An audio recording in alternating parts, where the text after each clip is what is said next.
Do you want to talk to people about some of the more challenging aspects of us in general and society around friendship at the moment, and how that needs to play into church and Christianity and all that? So off you go. Yeah, I mean, one of the things I think we find is that if you're struggling with friendship, you're not alone. The stats are really terrible. So 1 in 3 men say they have no close friends. It's not much better for women.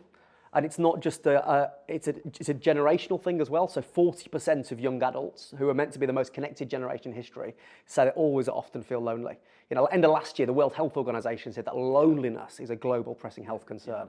So if you're struggling with this, don't feel like you're on your own. But I also think that we as Christians, we have the relational God who lives inside us. You know, we should be the best friends in the world. And I think what I've discovered over the last few years is friendship's just so good for us. You know, good for us. Absolutely. 8 times in that creation narrative, it says that things are good until the first thing that's described as not good is it's not good for man to be alone. Yep. And so God's made us for friendship. We're created for it. And so, but let's also be really, let's think about how we grow our relational muscles, because the church doesn't talk about this much. Yep. You know, not many people have heard a sermon on friendship. Yep. So we need to raise the volume within the church on this conversation. Okay. Well, raise the volume you are, which is wonderful. So, friendship. Obviously, we've been working now for 3 years. We've got thousands of people who are engaging on this journey, and many of them are the 4 out of 10 with no non-Christian friends. And our whole sense is, it seems frightening, and what you're saying is that people are finding it difficult. And obviously for us, we talk about small incremental decisions to say hi, send a text, go for a walk, have a chat. Talk to us a little bit about, because obviously, I mean, you wrote a whole book on best of friends, super book, by the way. We'll let you talk more about it. Awesome book. Go on, what's just because we talk about small incremental stages done intentionally. You can grow in the art of friendship. Give us some ideas on that. Yeah, great. I mean, first of all, well done, and thank you, Isaiah 61, for doing what you're doing to raise the profile of friendship. It's just so needed. Society and the church will be better as a result. But secondly, I would say there's a few key ingredients for friendship, right? You know, and they're not rocket science. You know, time is like oxygen to friendship. You know, that gift of time that we give to others. Presence. You know, I mean, all of us have.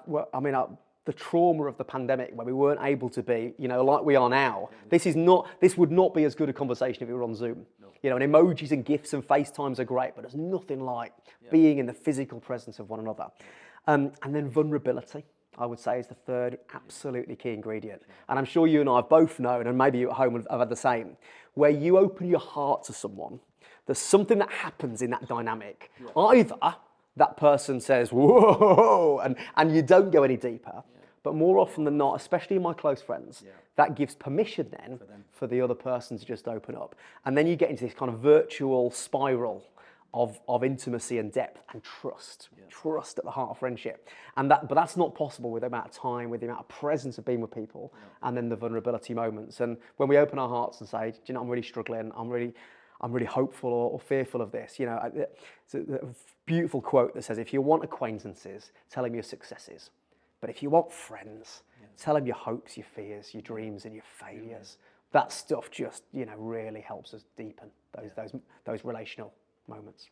Take this next few minutes, seriously, let's do something around building friendship, something around deepening friendship, and with those friendships you've got, something around bringing Jesus, your story of how he is with you, into your friendship. So go and set and act. This is really critical. Please don't miss it. Do it now.